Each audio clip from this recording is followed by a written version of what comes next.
Namaste, Namaste everyone. Welcome back to all the classes, refraction classes. You have been watching my class from 5 days or 5 classes. We have been studying about reflection, refraction, effects of refraction like normal shift, lateral shift and all. Hope you are following a little bit of optics at least, and all the derivations what you have done, the concave mirror or convex mirror, mirror formula, F equal to R by 2. You have to just have a refreshing activities every day. You have to write it and learn, otherwise it is of no use. It is simply like watching a movie, you will forget it later, so that is of no use. So please have a refreshing activity every day about all those things. So that it becomes easier once the classes have started, because once the classes have started, you will have no time for revising and all, because everything will run very fast. So if you are spending for 1 hour or 2 hours in a day, per day, I think that will give you a lot of leisure later on. Okay, moving on to this one. Now, refraction through a prism. Now, what is a prism? How does it appear? You might have seen prism. In 3 dimensions, if you look into a prism will have 3 rectangular faces and 2 triangular faces. So if you look into the prism from certain angle, it will look like this. So it will look like this. This is the prism, right? So it will have 2 triangular faces and 3 rectangular faces like this. Now usually prism is used for dispersion, and light changes its direction when it moves from one medium to another. It changes its speed, and the change in the speed for different colors is different. You know it, because all the colors travel together, they will be united in air, and as they travel in air, as soon as they enter the prism, the velocity goes on changing. The change obtained for red color is not the same for blue color. The change in velocity for red is not so much. There is a decrease in velocity for red, but decrease in velocity for violet is too much, so they bend to different angles. That's why Newton for the first time was able to show that white light contains different colors. He made the light to pass through the prism, and different colors started running with the different speeds. When the speed is different, that regularity will not be maintained, and one color lags behind, another color moves forward. If you are standing by the side of a 100-meter track, suppose there are 5 tracks in a 100-meter race, 5 people run, if they run with the equal speeds, and if you stand by the side of the track and observe all the runners, if they will be found in a straight line if they are running with the same speed. Am I right? Suppose they are running with different speed, what happens? You can see one overtaking the other. You will not find them in a straight line. They will be in different positions. Similarly, when the light enters, white light enters any medium, its speed changes. The change in the speed is different for different colors. So different colors start bending to different angles. So now you can see them separately. So we made them to go in different directions. That is what you call dispersion. So you can see the light with different colors. So Newton made the same experiment and showed that white light contains different colors. Okay, so he used prism for doing so. Okay, so it should contain 3 rectangular faces. The light is made to pass through these rectangular faces because these rectangular faces are not parallel. See, if you make the light to pass through the other face, imagine you are putting a light from the other side of the board. It falls to this face, this one. It falls to this face. It undergoes refraction, comes out and moves like this. Say this is one beam of light, right? Okay, a ray of light is made to pass from the other side of the prism, enters into this face and comes out. Then which rectangular faces you have used for refraction? Light knows now only 2 faces. One is this one and another is this one. This face here, this rectangular face. So it has passed through 2 rectangular faces, and they are called refracting faces. So one is this face, this rectangular face which we have used for refraction. Another is this rectangular face that is used for refraction, and these 2 rectangular faces are called refracting faces. So 1 and 2 here, they are called refracting surfaces, And you can use the other pair also, no problem. You can invert the prism and you can use this rectangular surface and this one. That is left to you. But at a time you can use only two rectangular surfaces. They are called refracting surfaces. And how much angle these two refracting surfaces will create, that is this one. Am I right? The other one inside the board and the first one outside the board. That is called angle of the prism. So if I can draw it again in a different diagram like this. So if the prism is like this, light passes through this face from the other side of the board and comes out from this face, comes out of the board. Angle made by these two surfaces is called refracting angle of the prism. Suppose you take a light and put it to this surface, and let it pass through this surface out, then this will be the angle of refracting angle of the prism. That depends on which face you use. But usually prism will be constructed in such a way that one of the face is made very rough. Say this is made rough. Translucent. What do you mean by translucent? The window glass that you have in your house is a translucent. It is neither very transparent nor very opaque. It allows a little bit of light, it scatters a little bit of light into the room.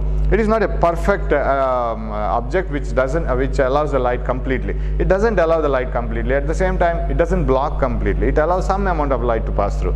So such a translucent surface will be usually given in a prism. There is no guarantee. Some prisms allow the light to pass through all the three rectangular surfaces. In some of the prisms, this is made rough. That is called base of the prism. Right? Base is that refracting surface which is not used for refraction. That is called base of the prism. And if you keep the prism over this, and if there are any scratches here, anything, of course that won't disturb you, because you are always using this surface and this surface for refraction. So rectangular surfaces used for refraction are two, and angle between the two refracting surfaces is called angle of the prism, and this is called base of the prism. Okay, and now in 3 dimensions the diagram is like this, but every time we can't draw a 3-dimensional diagram, so you will have to have a very simplified diagram. So what we will do is, any prism is taken as a 2-dimensional picture in our paper. So we turn the prism like this. If you turn the prism like this, you take the prism like this and turn it and see it like this. What you will see? You can see only this triangular face. You can see this triangular face when I look from here. So if you are looking towards the prism from this side, you can see only this triangular face. Now when you see this, and if I turn it to your side like this, and you can't see the other faces, so it will look like this. Correct? It will look like this. The prism will look like a triangle. This is called principal section of the prism. That is principal section. What do you mean by principal section? Of course, it is not a definition, just you must know it. You cut the prism. You take a knife, as if you cut a cake, cut it here. What you will get? You will get a triangle-like shape like this, right? You will get a triangle shape like this, and the face which you cut will be a triangle shape, right? If you take a banana and cut it, you will get a circular cross-sectional surface in the same way. Or if you cut a chalk like this, what you will get? You will get a circular face. Similarly, if you cut it like this, you will get a principal section which is like a triangle. It is actually a prism. So if I take the prism like this, if I turn it like this, put it into the board, it will look like this. Am I right? It will look like a triangle like this. This is the principal section of the prism. Now, how does this ray of light incident on the face which is inside the board coming out here like this, how does it look like? So a ray of light incident from the other face coming forward and coming out like this. It looks like, so when you turn the prism like this, it looks like this. It is moving like this, and like this. Of course, you must be ready with your paper and pen now. All these definitions are only for your understanding, your knowledge, won't be asked for the exam. That doesn't mean that you shouldn't study. You should study this. What is the angle of the prism? Angle made by the two refracting surfaces. How many faces or how many surfaces a prism has got? 5. Out of them, 3 are rectangular like this, and 2 are triangular. This face and this face. Triangular faces are parallel to each other, but not the rectangular faces. Rectangular faces make an angle, and the angle made by the 2 refracting rectangular faces is called angle of the prism. And Cross section of the prism will be a triangle shape, and so all these things you must know. Now take a pen and paper, okay? Be ready with pen and paper. Run away, run to your room and bring a pen and paper. We have to see how the ray of light undergoes refraction in a prism. Now onwards we will take only the cross section of the prism, okay? Only the cross sectional view of the prism. So you have to draw enough large diagram. Take a pen and paper. Again I insist you to do that. Otherwise you can switch it off. You can switch off your mobile and you can sleep. That will be better because you will get at least a rest, right? You will get a little bit of rest. So take a pen, take a paper, start writing. Now we are going to derive one equation which is very important regarding prisms.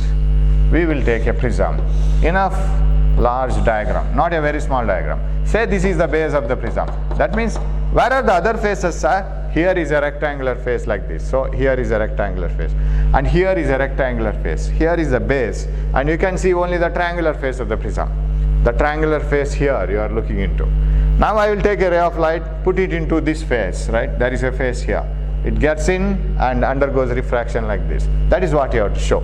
So we have to show one by one. These are the two rectangular faces. The rectangular face is here, right?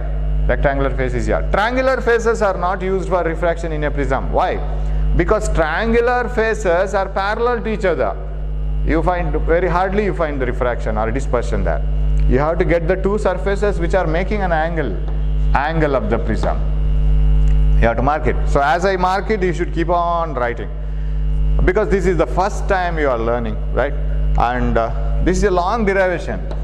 Long in the sense, in between you will get some explanations. You have to do that. Again you have to go for mathematical calculations. So one by one. Lot of physics, lot of mathematics. Geometry. Okay, now we will take a ray of light. Okay, I will call this as A, B, C. A itself is one corner, one vertex. At the same time it is angle also. A is the angle of the prism, angle made by the two refracting surfaces. BC is the base of the prism. Take a ray of light now. Make it to fall on one of the surface, say AB. So it is like this, three-dimensional imagination you should have. Now take a ray of light, let it fall on one surface. We will name the rays later. Now if you want to know what is the angle of incidence and angle of refraction, you must have a normal, perpendicular line. So let me draw a normal drawn to the refracting surface. Let this be the normal. Can you see this normal? Blue color in green background. Can you see this? I think it is visible, right? Yes. Okay, draw a normal. Usually, where do you draw the normal? Normal is drawn at the point where ray hits, right? One thing. To what you draw the normal? To the surface which is undergoing, where the ray is undergoing refraction. Correct now? So normal is drawn to the surface, this surface, where the ray touches the surface. Okay. Now, say this is a medium of refractive index N1 with respect to air. This is not air now. I don't know. That may be anything. Say a glass prism is put inside water.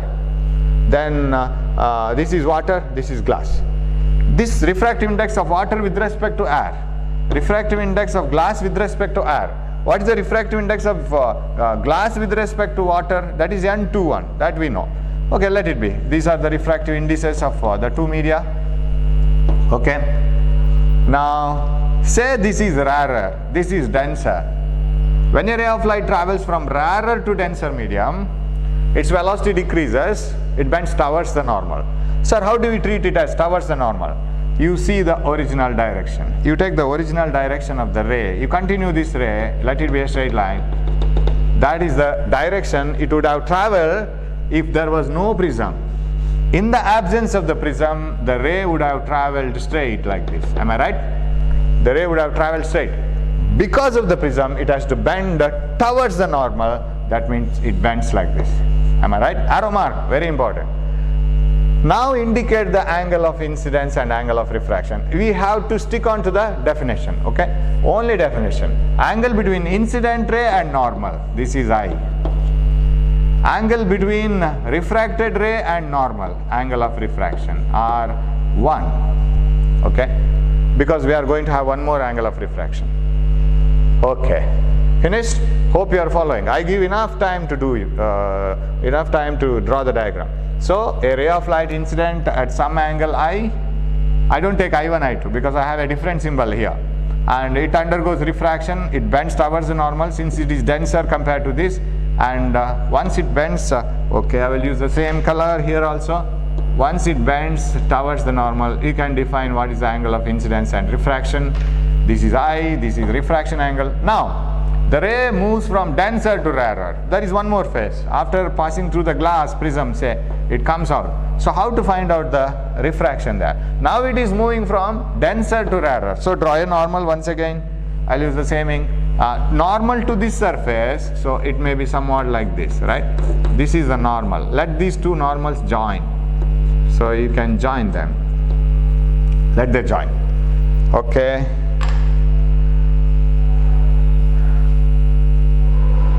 This is the normal. Okay, this is the original direction. Of course, this original direction is of not much importance for me, but still I'll draw it. Now, in order to find out that ray is moving from denser to rarer, it should bend away from the normal, right? Away from the normal. This is towards the normal. So, away from the normal is like this, correct? It bends away from the normal. So, here the normal is this one. Bends towards the normal. Here, denser to rarer. Normal is here. If it had traveled like this from the original direction, it would have been towards the normal. Now it should be away from the normal. So away from the normal. Now this normal is not required for us. Just to understand that it has bent away from the normal. From the original direction, it has bent away from the normal. Now I call this angle as emergence, angle of emergence. So E is angle of emergence. We didn't use this symbol till now. Angle of emergence. It has come out with the emerging angle. Now, the ray has bent two times, once here and another time in the second surface. Okay? Hope you are writing it. Again and again I remind you, don't look into the mobile or PC or any screen simply by sleeping or keeping yourself in a very relaxed position. You be alert and write it. Otherwise it's waste. Okay, right. Now how do you call this angle as, sir? This is the angle of incidence for this surface.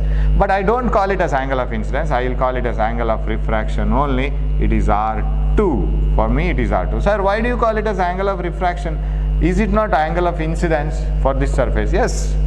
There is no rule that you have to indicate angle of incidence with I only. You can take any symbol. But why did you indicate it like this? Again, principle of reversibility.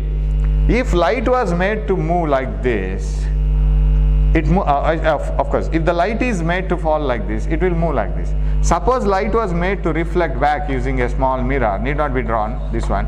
It would have reflected back in the same path but in opposite direction like this. Suppose you had taken the ray from here like this with the angle of emergence E, then the ray would have undergone angle of refraction here, right? If you had incident ray of light like this should have been the refracted angle. So every time for each surface we can take the other way also. Put the ray of light like this, it undergoes refraction here. Put the ray of light like this, it undergoes refraction here. For example, if I take a numerical example, imagine this is 30 degree. The ray of light goes like this and comes out at 50 degrees, say. Suppose you put a ray of light at 50 degree here, definitely it will come back with the 30 degree here. It is the principle of reversibility. So whether you take this surface or this surface, take a ray of light like this, put it like this, it will follow the same path as if it was going like this. So there is no difference. Right. Now, so we have marked angle of incidence, refraction and angle of emergence. So you can take the ray of light like this way also. This is not needed. Now, what is the total deviation for the ray? The ray was traveling like this, but now it is traveling like this because of the prism. Due to the passage of light through the prism, finally its direction is like this. You are walking, you are eating something and you are walking in the road. Suddenly you happen to see your teacher, you change your direction. What is the deviation? Deviation is from original direction to the final direction. That is angle of deviation. So your deviation in the road may be 30 degree because you want to escape from the teacher. Maybe 90 degree, you may go to the other side of the road. Sometimes maybe 180 degree. You may return back. Suppose the teacher is a very strict teacher, and if you happen to see him, suddenly you may come back. That is 180 degree returning back. So now if you want to indicate what is the angle of deviation, this is the original direction, this is the final direction. You bring the final direction back like this. You bring it back. So the ray which was traveling like this started traveling like this. So shall I indicate this as the angle of deviation? It is the angle of deviation. So I will mark it here. This is the angle of deviation, and I call it as delta. It's a special symbol now. I don't call it as D. I will use the capital D symbol for another particular case. So what is the angle of deviation? You go along with the definition. Very simple. Don't by heart all these angles, because if you start by hearting, better you take an appointment from psychiatrist. Follow this properly with the theory background. It becomes very easy. For what is deviation? Deviation is not measured with respect to normal. Deviation is from original direction to the final direction. Original direction is like this. Finally it is moving like this. How much it has bent? This angle. And if you bring it here, this is delta. And no definition is required for exam, but you must know it. So incident angle, normal. Refracted angle, normal. Here again, if you put the ray of light like this, that is angle of incidence. That is called emergence. Of course, if it is like this. If this is like this is emergence. Whatever it is. And angle between the original direction and final direction. Now we will name this. Keep on naming this. Ray PQ RS. Okay. A ray of light PQ undergoes refraction along QR, finally emerges along RS. And here one thing you can observe, that ray always bends towards the base. Wherever it undergoes refraction, its bending is always towards the base. First bending towards the base, second bending towards the base. So ray of light incident on a prism at some angle keeps on bending towards the base. It bends towards the base. Okay. Now, shall we name this as N? Okay. And MN. Something like LN, I don't exactly know what is written in NCERT book, but you can follow this. I'll name this as some T like this, right? PQT, some Z like this, right? Simply for my convenience. So a ray of light incident along PQTZ, once it enters the prism, undergoes refraction along QR, finally emerges along RS. You have to write a little bit of explanation, not simply derivation. So take a prism of angle A. A ray of light incident along PQ undergoes refraction along QR and finally emerges along RS. I is the angle of incidence, E is the angle of emergence, R1 and R2 are the angles of refraction. Delta is the angle between the original direction and final direction, that is the angle of deviation. A is the angle of the prism. Okay, name all the things. Now, my job is, so what is the derivations are here? My job is to get a connection with the N1, N2 and angle of incidence, angle of refractions, R1, R2, angle of emergence, and angle of the prism, angle of deviation. All these must come in a formula, not a single formula, but you should try to get the relation between all these things. Angle of incidence, refractions, emergence, angle of the prism, angle of deviation, N1, N2. These must be connected one by one. This is a peculiar type of derivation where final answer itself is not the only thing which is important. It is also important. Some formulas which you get in between the derivations are also very, very important for problems. Okay, now let us apply some our geometry. Once the diagram is ready, hope you are ready with the diagram, we will move forward, right? You are right? You are ready? Right. Yes, we will move. Now, let us try to get the relation between, first, this is easy. That's why we are starting with this. R1, R2 and A. This is very easy to get. How is it is easy, sir? You see, this is a normal, right? This is a normal drawn. And you take the quadrilateral AQNR. In this quadrilateral, already these two angles are 90 degrees. Can you see that? Because this is itself the normal drawn by yourself, and there is no hesitation that this is 90 degrees. 90 plus 90, 180, correct? In a quadrilateral, AQNR is a quadrilateral. The four angles are A, n, and this 90 and this 90. Already 90 plus 90, 180 is finished out of 360. Sum of the angles of a quadrilateral must be 360. Already 180 is finished. What should be the remaining? So it should be 180. So in the quadrilateral AQNR, I don't write all the sentences. So in the quadrilateral AQNR, this is 90, this is 90, 180 is over, A plus N, remaining should be 180, totally should be A plus, totally it should be 360. QNR, angle QNR, angle A plus angle QNR must be 180 degrees, one formula, right? Very easy. Some of the angles of a quadrilateral are 180 degrees. So that is finished. Okay, then you take this triangle QNR, R1 plus R2 plus N must be equal to 180 because some of the angles of a triangle are 180. So in triangle QNR, yes, in the triangle QNR, angle, what I can write, RQN, sorry, I can write R1 plus R2, this R1 plus R2 plus this QNR plus angle QNR must be equal to 180. So you have two equations in which the right hand sides are equal, 180. So why can't you compare the left hand sides? So let us compare the left hand sides. A plus QNR, left hand side of the first equation, left hand side of the second equation, R1 plus R2 plus QNR. QNR gets cancelled. What you will get? Angle A is equal to R1 plus R2. I will simply write A because it is angle A itself. This is the first equation that you get, and let me name it as third equation. So now what did you get here? Simply don't by heart the formula because that won't serve the purpose. See what relation we have got. All the angles of the prism inside. What are the angles of the prism inside? One is angle of refraction, one refraction 2, and angle of the prism. These three angles we get inside the prism. The angle of the prism must be the sum of the two refracting angles. You can easily remember it. Sum of the two refracting angles inside the prism is equal to angle of the prism inside. So A is equal to R1 plus R2. All the things come inside. Of course, delta you can name it here also, no problem. That's not a very special one. So angle of the prism is sum of the two angles of refractions which appear inside the prism. Of course, that is only for convenience I have told. So A is equal to R1 plus R2. Suppose this is 20 and this is 30, sum of them 50, this should be 50 degree.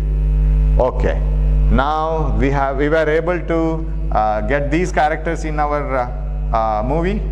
Now where are these characters? Delta, I, angle of the prism. Let us try to bring these characters into the picture now. How to bring this? Where is delta? Delta is here. If I want to connect delta and I and E, see this delta is the exterior angle of this triangle. Am I right? I will name it like this. I will draw a separate diagram. You need not darken this one. You see this triangle here. Is this delta exterior angle for this triangle? It is the exterior angle, right? Now, if you want to know what is this exterior angle is equal to, it is the sum of the interior opposite angles. Am I right? These two. Can you see that clearly? Right? So, this is the ray and this is the original direction, this is the final direction. Don't make it solid. Just for the explanation I am doing so. Let it be dotted line only because this is not the ray. It won't continue like this. And this is also not the ray because we have made it to come backwards. So in the triangle TQR, delta is the exterior angle. It should be the sum of the two opposite interior opposite angles. So shall I write delta is equal to exterior angle delta is equal to sum of the two interior opposite angles. What is that? TQR plus TRQ. TQR plus angle TRQ. Right? In this triangle. Exterior, sum of the interior opposite angles. Now what are TRQ and TQR? TRQ and TQR. Now you can bring I and R. How, sir? See, normal straight line. Correct? And this is the original direction which is moving like this. So straight line, straight line, straight line. Vertically opposite angle is here. Can I mark that vertically opposite angle, this one? So can I name this as I, vertically opposite, because this is a straight line, this is a straight line. This is I, this is vertically opposite, full angle. But we are in need of TQR. TQR means only this angle, in one of the interior opposite angle. This is this one. What is this one? This full angle minus this angle, R1, angle of refraction, angle between the refracted ray and the normal, R1. So remove R1 from the total I, which is opposite to this, right? I minus R1 is this one. So shall I write it here? Angle delta is equal to I minus R1. Hope you have followed it. It is very simple. So this TQR is equal to total I minus R1. Why this is I? It's vertically opposite. Plus, what is TRQ? Similarly, you see TRQ. In TRQ, this is interior angle, one of the interior angle, that is TRQ. It is equal to, see, straight line.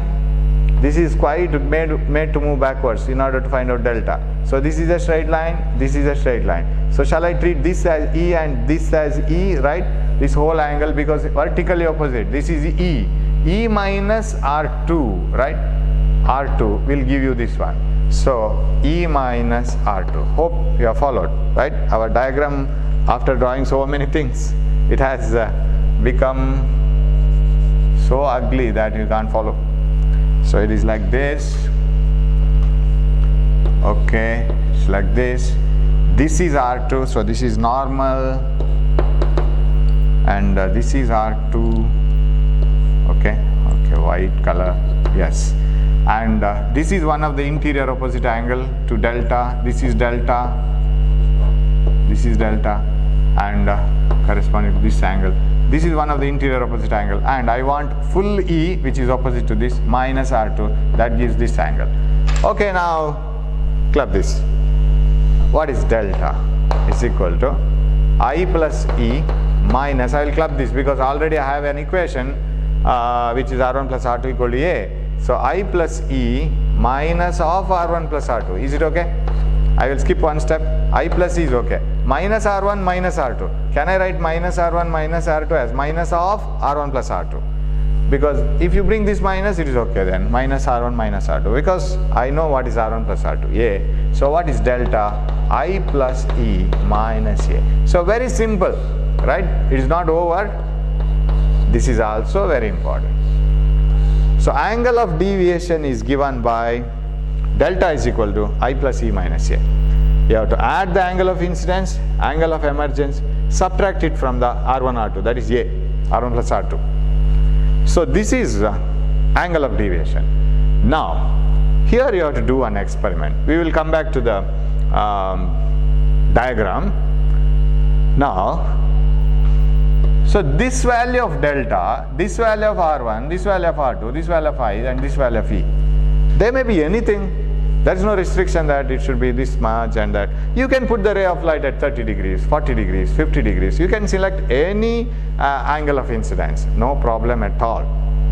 Now, but there is a group of values. I will take some odd examples, numerical examples. Say I have put a ray of light at an angle of say 30 degrees. I put it at 30 degrees. Okay. Say 50 degrees is the angle of emergence, say, simply. Now, so 30 degrees is the angle of incidence and 50 degrees is the angle of emergence, okay. Then say delta, it is say some 15 degrees. Simply for our convenience, I am taking these values. 15 degree is the angle of deviation, simply. Now what happens here is, sir, if I increase the angle of incidence, what happens to this angle of deviation? That is my question. You take a ray of light, put it at some more angle like this. Same color light, but at more angle, say 40 degrees. Sir, if that moves with some other angle like this, so what will happen to the deviation? That means its nature with respect to the original direction. What is the angle, sir? This deviation. Deviation decreases. That is a very important thing. As the angle of incidence is increased, angle of deviation goes on decreasing. What do you mean by that? the ray comes closer and closer to its original direction if you choose more and more incident angle. Very, very interesting now. As the angle of incidence is increased, angle of deviation goes on decreasing, and the ray comes very closer and closer to the original direction, and that original direction, if it is like this, then the angle of deviation decreases. Sir, will it become 0? Shall I try with such an angle of incidence that this angle of deviation is 0? No, that is not at all possible. Why? Because what do you mean by angle of deviation 0? Suppose if I put a ray of light like this, and it should bend in and move in such a way that the ray must be parallel to the original direction. No deviation, only shift, lateral shift. A ray of light should be laterally shifted. That is not possible here. Lateral shift will be obtained only when the two refracting surfaces are parallel. If the two refracting surfaces are parallel, then the original direction and final direction will be parallel. Now you can call it as lateral shift. If the two refracting surfaces are not parallel, you will never get this situation. And if you get this situation here, then the angle of deviation is 0. What do you mean by angle of deviation 0? The ray was moving like this, now it is again moving like this. You were moving like this, and suddenly you happen to see your teacher, you move like this and again go in the same direction. What is your final deviation with respect to original direction? No deviation. Deviation is 0. That will never happen here, because the surfaces are not parallel. Definitely this ray, there is no chance of returning back in the original direction. This is wrong, not possible. Now coming back to the prism, if deviation is not 0, sir, won't it reach to 0 then? No. No sir, I will try it. What I will do is, I will keep on increasing the angle of incidence. Shouldn't I get at one case the angle of deviation is 0?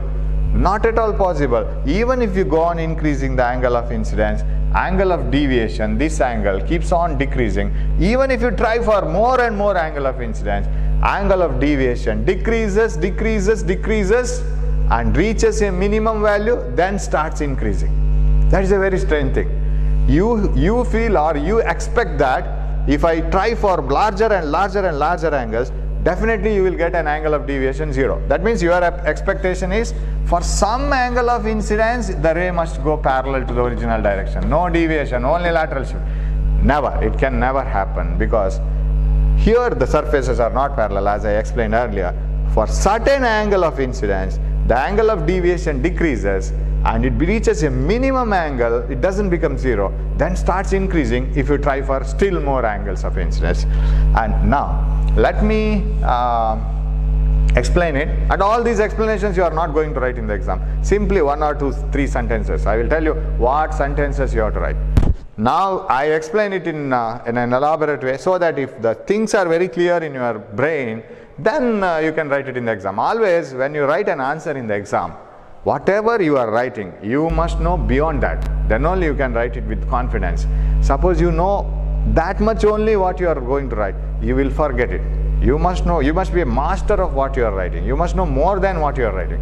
So we will see, analyze it in all the ways, then write whatever is needed for the exam, that's all. But you must know more than it. Okay, so let the ray of light incident, let this be a pair. I'll write this one here. Angle of incidence, angle of emergence, and angle of deviation. What is our pair now? 30 degree, 50 degree, and delta is 15 degrees. Say, simple, odd numbers. Don't try with these numbers. I'm not sure that whether you get, if you put a ray of light at 30 degree for some prism, will you get an angle of deviation 50? No. Simply I have given for understanding. Okay. Now, I will increase angle of incidence. And remember, this set of values here, coming back, I want this diagram also. You have to look into the diagram and this one simultaneously now. This set of values is always true. What do you mean by that, always true? If you take a ray of light, put it from this direction at 50 degrees, will it come back at 30 degrees? Definitely, no doubt. If you take a ray of light, put it at 50 degrees, it will definitely come out at 30 degrees. Now, this becomes the angle of incidence and this becomes the angle of emergence. Now, this need not be done. Sure, shall I put a ray of light in the reverse direction? You need not do that. What you can do is simply change the prism and keep it like this. Whole thing gets reversed. Very simple.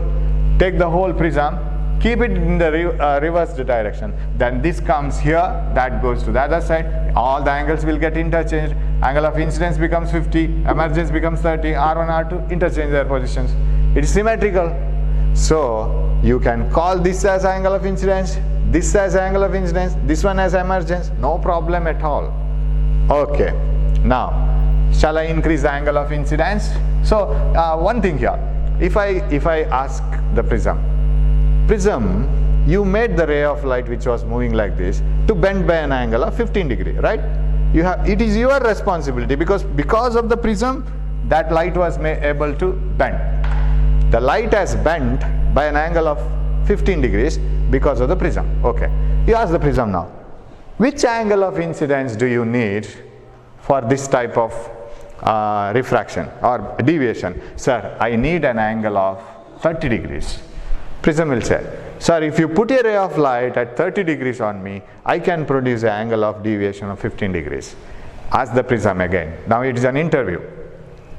Will you produce the same angle of deviation for some other angle of incidence? Can you do that? Other than 30 degree, can you produce the deviation same 15? Prism says, yes, I can produce the angle of deviation 15 degrees for 50 degree angle of incidence also. Because if you put a ray of light like this, or even here at 50 degrees, it comes out at 30 degrees, because it is a set of values.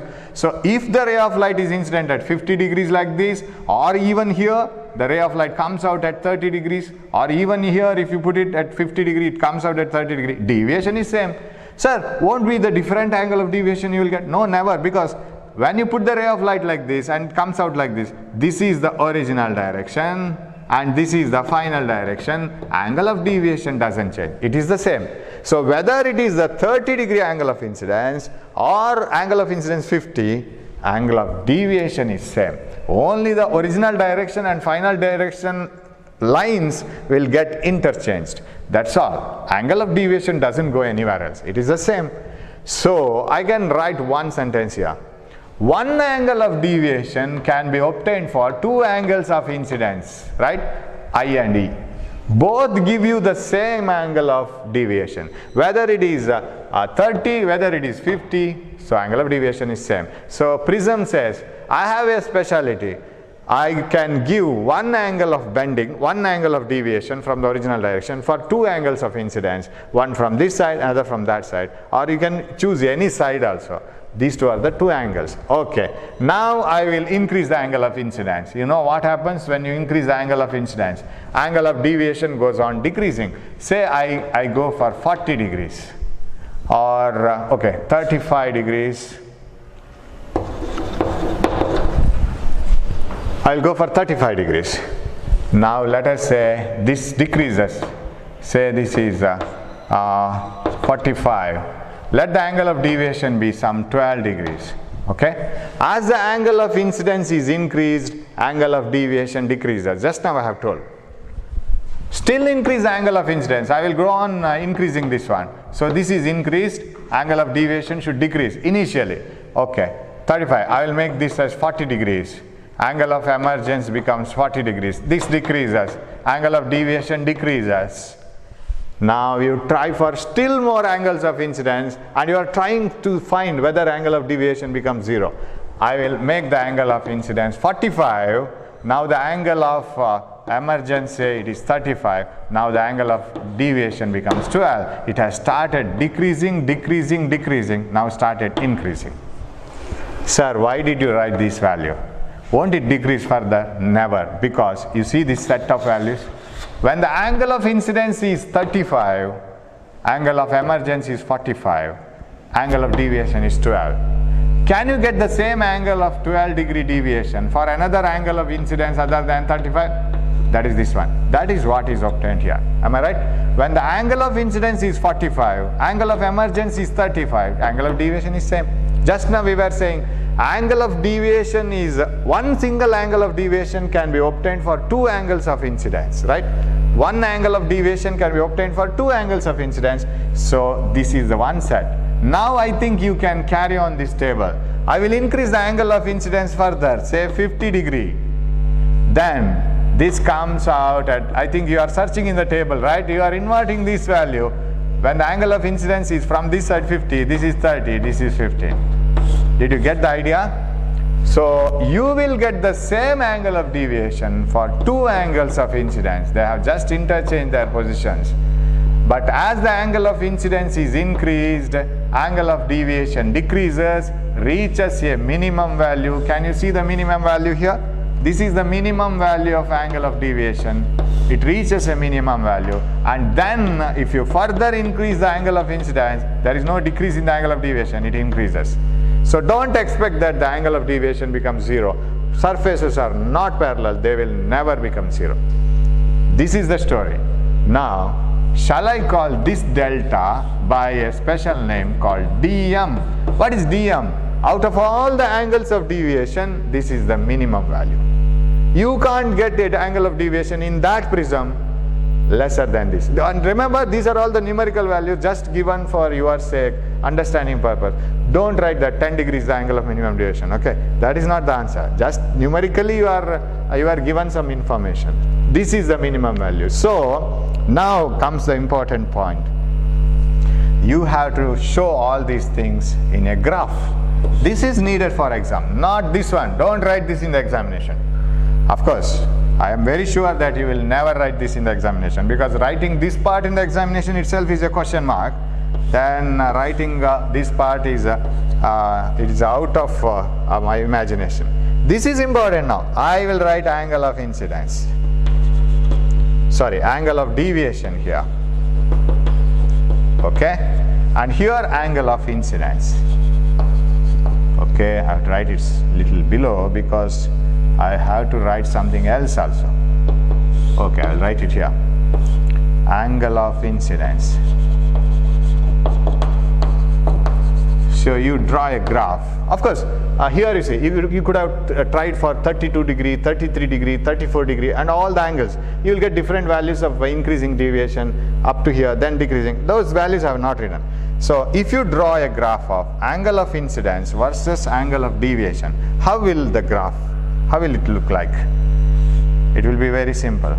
You know that as angle of incidence is increased from 30, 31, 32, 33, even you can take 10, 12, all those are angles of incidences. So I have taken only one set of values. Now, as I is increased, you know that when I is very less, deviation was more, right? So it starts from here.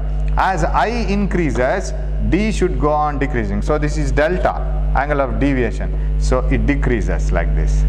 The graph comes like this. Will it decrease, and decrease, angle of deviation reaches zero? Never. It reaches a minimum value and starts increasing like this. This is the graph. Hope you are drawing along with me. You are not just watching the movie, right? You are just, because don't watch this like as if you are watching a movie. Here nobody, no hero of the film will come.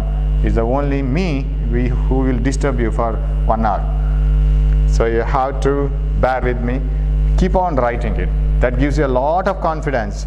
Then you will understand when you learn it. Okay, so as the angle of incidence increases, angle of deviation decreases, reaches a minimum value, and then starts increasing. From here onwards, it increases. Now, if you see this graph, if these values, this is the minimum angle of deviation, that is 10 degree, that is for two angles of incidences, but they are same. Correct? So you can analyze this in the graph. How? See, I will see. Sir, this angle of deviation, say it is 15 degrees. Sir, where did you get this? For which angle of incidence and emergence you have got this angle of deviation? When did you get this, sir? You ask the prism. When did you show the angle of deviation 15 degree? When did the ray of light bend by an angle of 15 degree? When the angle of incidence was 30. Is it only for that 30? No, it is also for 50. How it is obtained? This angle of delta is obtained for two angles of incidence, one here and another here. And I call this as I call this as E, angle of emergence, right? So one angle of deviation is obtained for two angles of incidence. You can interchange this. You can take this as E and this as I, or I and I dash, anything. In the book it is given I and I dash, something like that.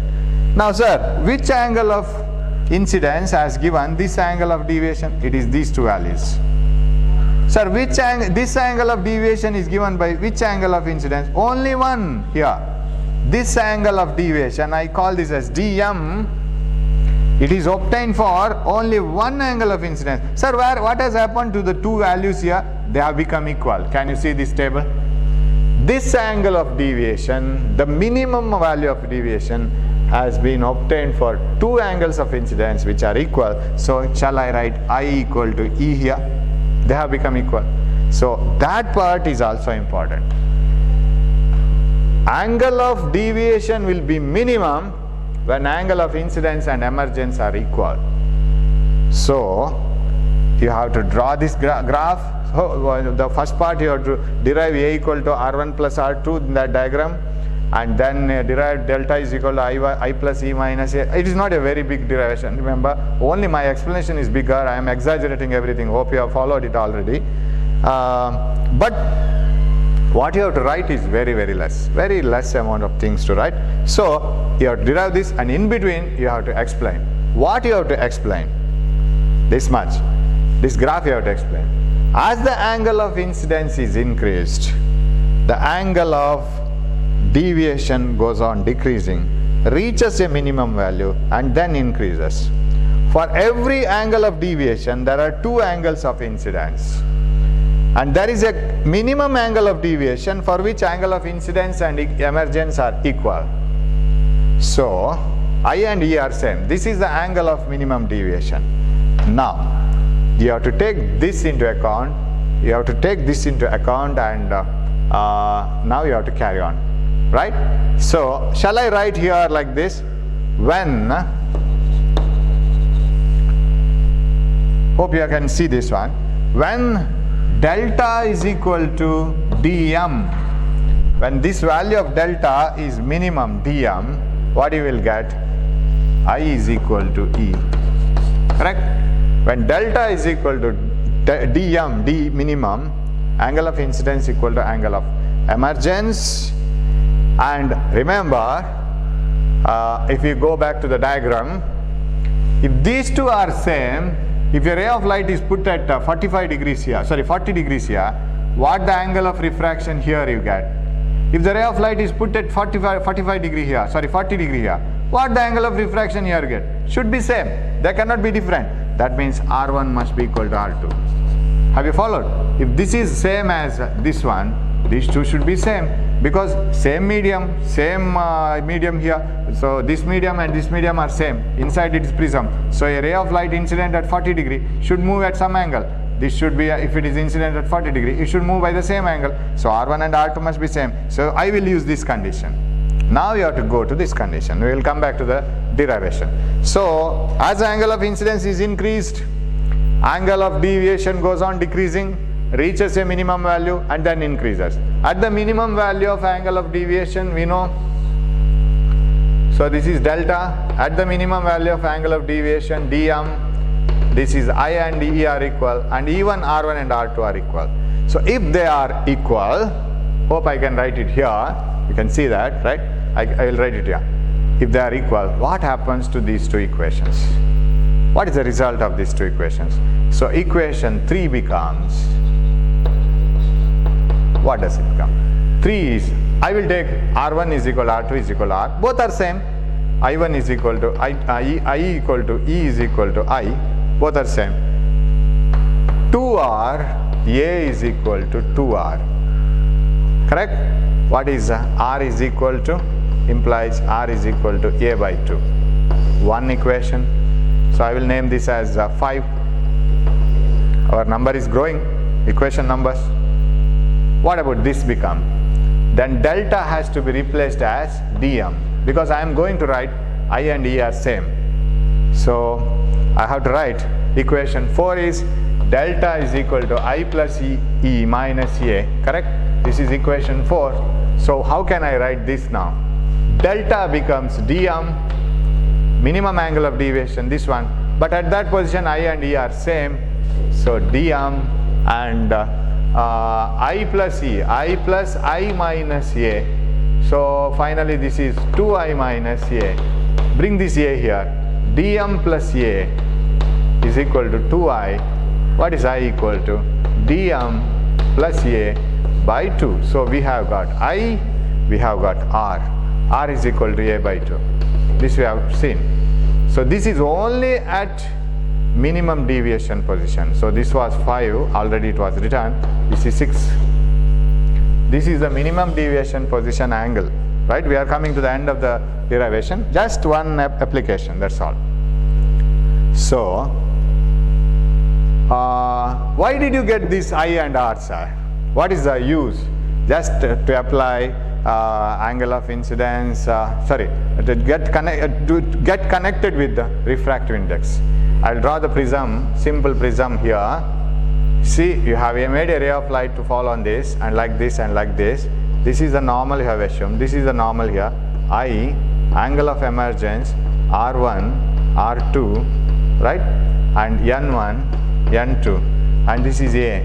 And our aim was to get the relation between N1, N2, R1, R2, angle of incidence, emergence, and angle of the prism. We were able to connect all these things. R1 plus R2 is equal to A inside the prism. Delta, okay, delta. Delta is the angle between the original direction, final direction. This is delta. Delta is equal to I plus E minus A. This plus this minus A. So I, where is I? I have not written. Okay, I will write. I plus, here it is. I plus E minus A, that is delta. We were able to get, and we are able to arrive at up to this using the minimum deviation condition. Now where are these two? Haven't come, right? Still, hero and heroine has not arrived in the film, so you have to bring them. How to bring them, sir? Very simple. Refractive index into sine of the angle. Refractive index into sine of the angle. But not in any other position, it is in the minimum deviation position. So shall I apply this? I think I can write here. Yes, N1 sine I is equal to N2 sine R. Correct? N1 sine I is equal to N2 sine R. I'll bring a chalk. Okay, yes. And what is I? I is A plus dm by 2. This is I. And sine I by sine R is equal to N2 by N1. And you know that this is N2 and refractive index of the second medium with respect to the first medium. Right? Refractive index of the second medium with respect to first medium, that is N21. So shall I write it as N21 is equal to sine I is here, I think a whole board is available. I is equal to A plus dm by 2 divided by, it is this one only by 2 by sine R. What is R? R is A by 2. Here is it.